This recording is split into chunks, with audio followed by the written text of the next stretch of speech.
How are you feeling? How does it feel to be here and to know kind of what, not just today, but this new chapter means for your mom's case?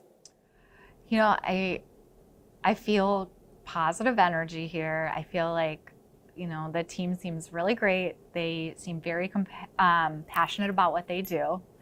And I'm hopeful. You know, I think that there's so many new things that I hope that can be done, just learning about, you know, all the different types of labs and technology and advancements, that I'm really feeling hopeful that we can, you know, gain some information and make some progress. To have like the FaceTime with them that you've had to be here, does that feel like something you hadn't been afforded in the past? You know, I think that being here, it's such a different, you know, the resources that are here, it seems a lot bigger and broader. I'm so grateful for the opportunity. I think just like in the medical field, like in my career as a nurse, like it's so important to keep patients and their families informed. And I feel like in this scenario, it applies as well. You know, it's so important to keep victims and their loved ones informed, to make them feel like they're part of the process. They're aware of what's going on to the degree that they can, and you know, that we're really in this as a team to, you know, get justice hopefully for my mom, but also to make improvements in the long run for, you know, other victims and their families. Yeah, that was one of the things I just asked Roger, was like, how are you going to keep in touch with Jen? And he said he told you, we're going to be talking. We're going to be talking a lot because we're working sort of hand in hand on this now. Is that what he said? He did. And, you know, I told Roger that he's fortunate to be meeting me 8 years after, just because I think I've learned a lot over the last 8 years. You know, this is not like the TV shows that you see. In real life, it is truly a marathon. It is not a sprint. I think I have really learned to have patience, which is, you know, a quality that doesn't come to many naturally. But, you know, I told them, as they've told me, like, I want to be helpful and as useful as possible. I never would want to hinder anything. We're all here for the same reason, the same end goal. So I look forward to being in touch. I, you know, will make myself available to anything in any way that I can help, but I also won't, you know, abuse it. Yeah, overstep or something like that. They mentioned that there's a lot to the file, that there's a lot that they have to work with. When you've been talking to them today, are there certain things that you're pointing out, or things that, you know, you're hoping to share with them? You know, I've had a chance to, you know, go over a lot of, I would say, like, key things, or things that I, you know, have been thinking about, or things that have, you know, really bothered me that I felt like needed to kind of be addressed up front. I think the most impressive thing that I'm hoping will be accomplished here, hopefully very early on, which is kind of how I felt all along, is there needs to be some organization of the material. Like, there have been a lot of different entities that have been involved and done work on my mom's case, and we're grateful for anyone who's done anything to be, you know, one step closer to justice. But, you know, it's clearly very complex, and with a lot of information, especially for people who haven't had this be their life for the last 8 years plus, like my entire life, I think it's important for there to be some type of overall, like, let's review everything, take a step back, get it organized, make a timeline, make a graph, whatever type of methods that are utilized. But I think that will be very helpful, and I think their kind of like multidisciplinary approach here is huge. Again, I hate to like reference the medical field, but I feel like it's very similar, where, you know, we work with different nutritionists, pharmacists, the nurses. It's the same thing here, where, you know, if one party is focusing on something at one time, you're missing out on the collaboration and sharing ideas. And to me, like, you know, there's no I in team, there's no one person. Like, it takes a team, and it takes different minds and different ideas that are tossed around and thrown out and pointed out. So I feel really hopeful at their, you know, their emphasis that they put on working as a team. It does. It sounds fascinating, having not really understood how that works before. And you can see how, with just the variety of background they all bring to the table, that they're going to approach it different. That they all might look at the same piece of paper and take away different things. Right. And so for a conversation to then happen after that collaboration to say, have you thought about this? Well, what if you did it this way? You know, and just, is that, obviously you hope for justice, but is that what you hoped for, that there's more to be uncovered?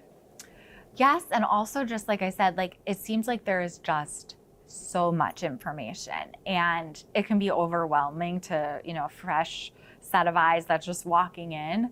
I think working together as a team, I think in general in life, but always, you know, especially here, it can help uncover things. Like there might be more information and more connections that are available and right in front of everybody's eyes that have just not been identified because there is just an abundance of information, and I think it lacks like a cohesive organization. Yeah, that makes sense.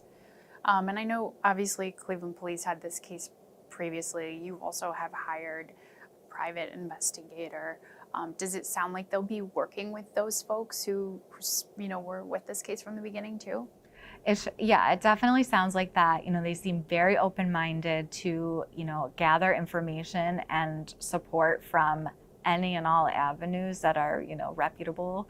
And to me, that's like music to my ears because, you know, every little bit will hopefully help get us to the end goal. In March when we talked, like, this is what you wanted. Now that you're here and you see how this, and it's very beginning, right? I mean, they're still getting up to date. They're still reading through that information, organizing it, all of that. Now, what's your next goal? What's on your horizon? So, you know, I want to be here to be helpful in any way I can to achieve, you know, our end goal of justice for my mom. I'm hopeful also that, you know, whether a ton of information is uncovered, hopefully we get to justice, whatever it is, I hope it also leads to the benefit of other victims and their family members. I hope that whether it's a process that's figured out, maybe this multidisciplinary approach needs to be, you know, adopted, you know, at other places. But my hope is that, you know, that there can be improvements and change that comes from it. And that I hope at the end of the day, it also shows that, you know, persistence prevails at the end. I hope that, you know, whoever did this knows that, you know, it's only a matter of time and they'll be held accountable for what they did. When you came in today and you saw the Rolos on the table, tell me about that. So I'm sure, as I've told you many times over the years, I've really become somebody who believes in spiritualness and this, you know, and signs. And I really believe, like, even though my mother's not here with me physically, she is 100% with me. And I've had different things like the ladybugs and stuff come up over the years. But today I was driving in and, you know, it's a beautiful sunny day and I was thinking like, okay, you know, it was raining yesterday. Thankfully, it's a beautiful day. I was thinking of her, but I was like, you know, for me, I'm someone who's very intuitive. I'm like, let me see how I feel when I get there. Like, am I going to feel her energy? What kind of vibe am I going to get?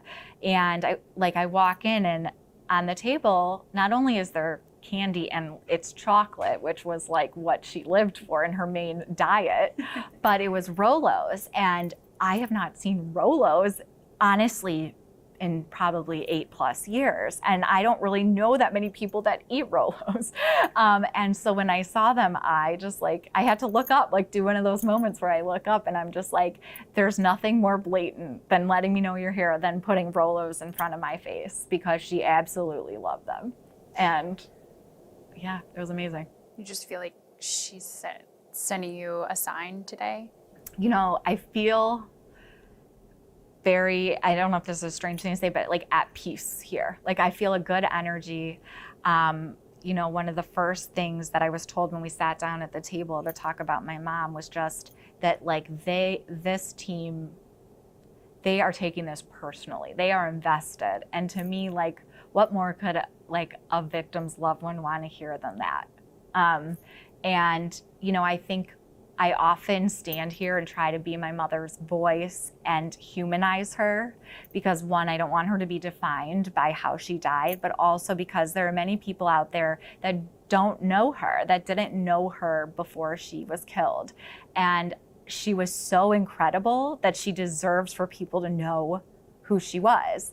And I feel like when I walked in and met with this team, it was like from what they've seen over the years or read recently, like they have a fairly good idea of who she was as a human being. And she is looked at as a human being and a mother and a daughter and a friend and a nurse and, not just another case number and something to get through, but it feels very like human and personal, which I think is really nice and comforting to see.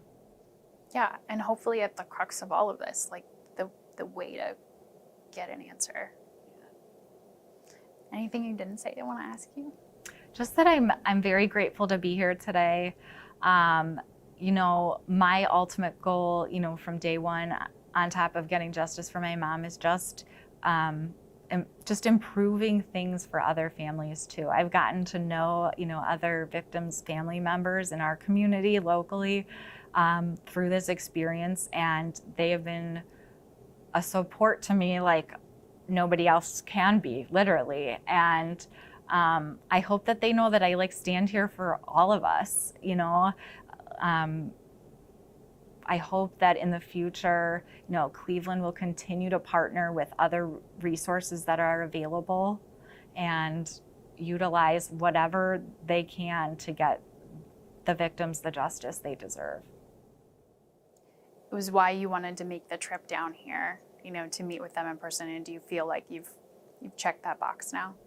I do. I feel like in general, I'm just someone who I have to see things to understand them better and to believe it. But I also think that nothing really replaces like human interaction. And I know it's been like a tough year with everything with COVID, but I feel like this was important to be here to, stand here on behalf of my mom and everyone that, knew her and continues to love her and say like, we're here, we're not going away. That's more a message to whoever did this, but and we're just really grateful for this chance of a fresh set of eyes on the case.